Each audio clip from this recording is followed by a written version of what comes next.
Bien, recordarles que estamos aquí en la central de informaciones de RPP Noticias y nos está acompañando aquí en los estudios la doctora Adelina Lozano, que es jefa de la unidad del hígado del Hospital Arzobispo Loaiza, y vamos a hablar con ella sobre una enfermedad que en efecto está ahí, pero que a veces tardamos en reconocer o prácticamente no le tomamos atención. Estamos hablando de la hepatitis C. ¿Cómo está, doctora? Bienvenida a RPP. ¿Qué tal? Muy buenas tardes. Gracias, Jesús, por la invitación. Bien, bueno, hablemos un poquito de la hepatitis C, porque normalmente hablamos de la hepatitis A, de la hepatitis B, pero la C prácticamente ni la tocamos, ¿no? Sí, bueno, esta es una hepatitis importante porque la mayoría de los pacientes son pacientes que cursan asintomáticos, o sea, se sienten bien y probablemente tengan síntomas que son inaparentes como cansancio, fatiga, malestar general, que son atribuidos a veces al exceso de trabajo, al estrés del día a día, pero de pronto están con la hepatitis C. Y se contagiaron de una forma que ni ellos mismos terminaban por ser conscientes de lo que ocurría, ¿no? Entonces, la importancia de esta enfermedad es que cuando muchas de las veces el paciente llega tarde, llega con complicaciones, cirrosis, cáncer al hígado, sangrado de varices. O sea, no llegan a la etapa terminal, pero sí llegan en estado crónico, lo que dificulta, por ejemplo, un tratamiento. Claro, dificulta el tratamiento por un lado, pero por otro lado, el tratamiento cuanto más precoz, la posibilidad de curación del paciente es mejor y obviamente claro, la posibilidad de que no infecte a los demás también. Entonces, lo importante es captar a este paciente antes y informar a la población de cuáles serían las medidas para prevenir la enfermedad y que no les dé también. Claro, en este país se habla mucho del tema de la prevención, porque lo que se quiere evitar es encarecer justamente el tratamiento al que es sometido un paciente. Eso es fundamental. Y ahora, ¿por qué es poco lo que hablamos de hepatitis C, por ejemplo, en el país? Bueno, la verdad es que espacios como estos, por ejemplo, son espacios importantes porque primero llegan masivamente a la población y la gente se entera. Hoy probablemente muchas de las personas que nos están mirando van a saber que si en algún momento tuvieron transfusiones sanguíneas y estas transfusiones fueron hechas hace muchos años atrás y estas transfusiones a lo mejor en provincia donde todavía no se empezaba a buscar en el banco de sangre la presencia de este virus, pueden estar probablemente infectadas y pueden acudir al médico a hacerse pruebas sencillas. Estos medios de información también sirven para que los médicos jóvenes que van saliendo en estas promociones recientes tomen conciencia y a estos pacientes que tienen los factores de riesgo les pidan como que piden un examen sencillo que cuesta entre 7 y 15 soles dependiendo dónde se lo haga, el despistaje, podamos determinar si tiene o no la infección crónica. Ahora, el 50% de las personas que normalmente se presentan con esta enfermedad, lamentablemente llegan a morir. Y esto debido a que la enfermedad de por sí es crónica. ¿Cuáles son los contextos, por ejemplo, para que se produzca esta enfermedad? Para que la gente sepa. Bueno, cuando una persona se infecta, el 20% de los pacientes van a ir a una curación, es decir, el sistema inmune tiene la capacidad suficiente para eliminar el virus y se curan. 80% de los pacientes aproximadamente van a ser una forma crónica de la enfermedad y de esos un porcentaje termina en cirrosis hepática y en cáncer de hígado. Entonces, esto es un tema personal, ¿sí? Entonces, va a depender mucho del huésped que se infecta y los riesgos son la cronicidad. 80% de estos pacientes tienen la posibilidad de ir a la cirrosis. Entonces, la idea sería que nosotros primero podamos hacer medidas de prevención. Entre las medidas de prevención que está el conocer, por ejemplo, en qué contexto se da la enfermedad, ¿no es cierto? ¿Cómo se contagia? Exacto. Entonces, por ejemplo, tenemos hoy en día, afortunadamente, ya por disposiciones del Ministerio de Salud, todos los pacientes, antes de donar sangre, pasan por un tamizaje. Y entre varias pruebas, que son como 8 pruebas, está el antivirus hepatitis C.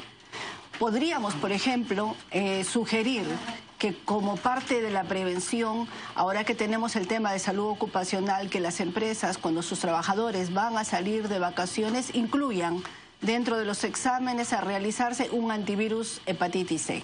Esa sería una forma de detectar, por ejemplo, cuando las personas van a hacerse un piercing, un tatuaje, que tiene que ver como medios de contaminación, mirar si realmente el lugar donde han elegido... Buen punto, ¿no? Porque sobre todo en ese aspecto, por ejemplo, en ese contexto se ha masificado, por ejemplo, la presencia de tatuajes o tatuadores o de lugares donde ofrecen hacerte los tatuajes y que no cuentan con las medidas de seguridad. Exacto. Entonces, eso tiene que ver con jeringuillas, ¿sí?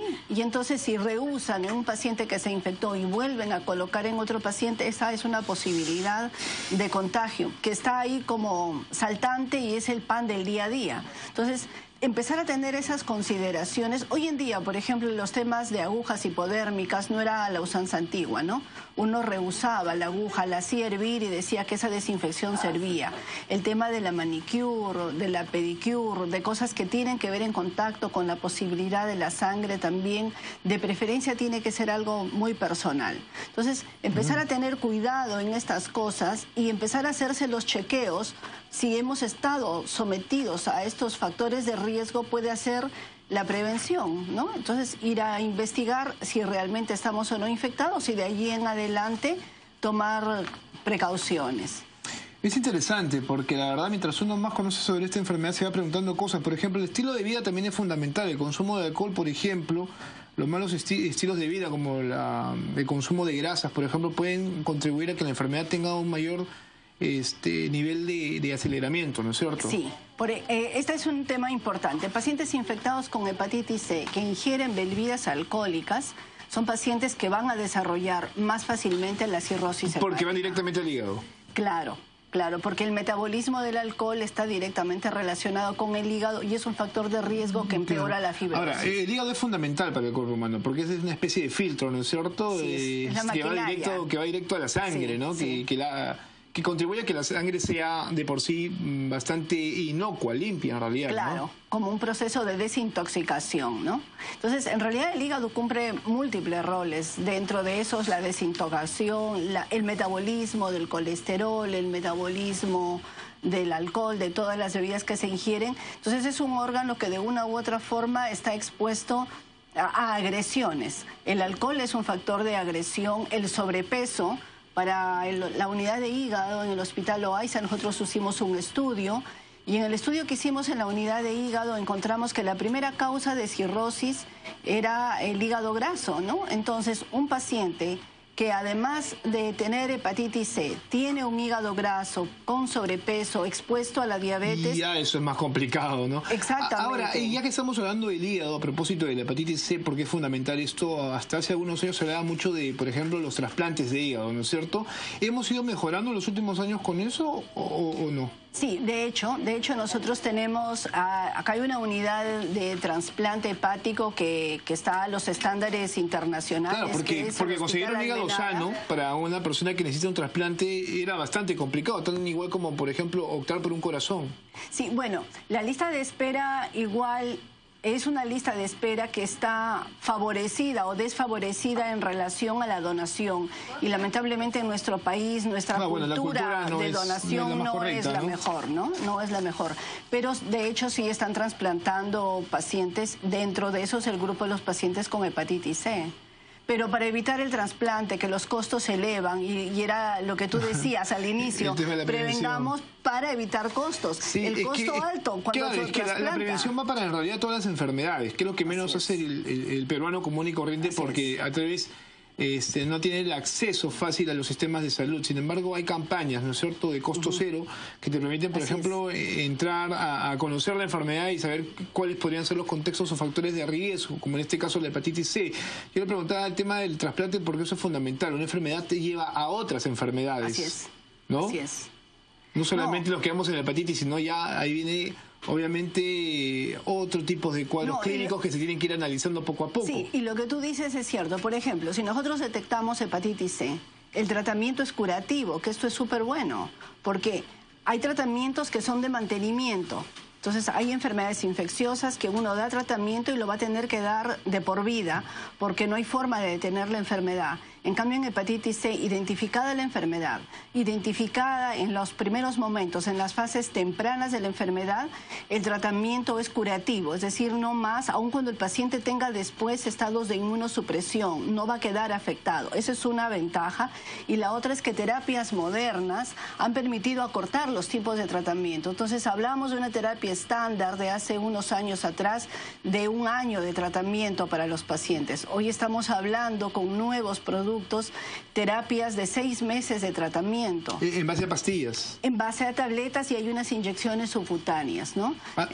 ¿Antes era más invasivo el tema del tratamiento o nunca lo fue? Bueno, ahora en otros países, no en Perú, hay acceso a algunos medicamentos que ya están libres de inyecciones subcutáneas, que es el interferón. Pero es más caro. Muchísimo más caro, obviamente, ¿no? Mucho más porque caro. ahí está el Entonces tema, nosotros ¿no? tenemos ahora un último medicamento que es Simeprevir, es el principio farmacológico, que aunado a las inyecciones, de todas maneras permite para los peruanos hoy por lo menos tener un espacio más corto de tratamiento. Entonces ya no hablamos a exponernos a las inyecciones hasta por 1 año, que tenían mucho más evento adverso, ¿no? Bien, muchas gracias por esta información que imaginamos es fundamental para nuestros amigos, el público televidente, porque siempre es bueno conocer este tipo de enfermedades. No solamente conocer, sino también saber exactamente qué se puede hacer para evitarlo, y si ya lo tenemos, obviamente recurrir directamente a los expertos. Bueno, muchas gracias. Bueno, la unidad de hígado del Hospital Loaiza es el espacio abierto para todos los pacientes de provincia y de Lima. Atendemos allí todos los días y encantados de poderlos orientar. Bien, doctora, muy amable, muchas gracias. Gracias. Bien, la doctora, para que ustedes sepan bien, Adelina Lozano, jefa de la unidad de hígado del Hospital Arzobispo Loaiza. Así que no está de más consultar siempre y estar atento. Ojo, la prevención siempre será fundamental. Vamos a los titulares y regresamos.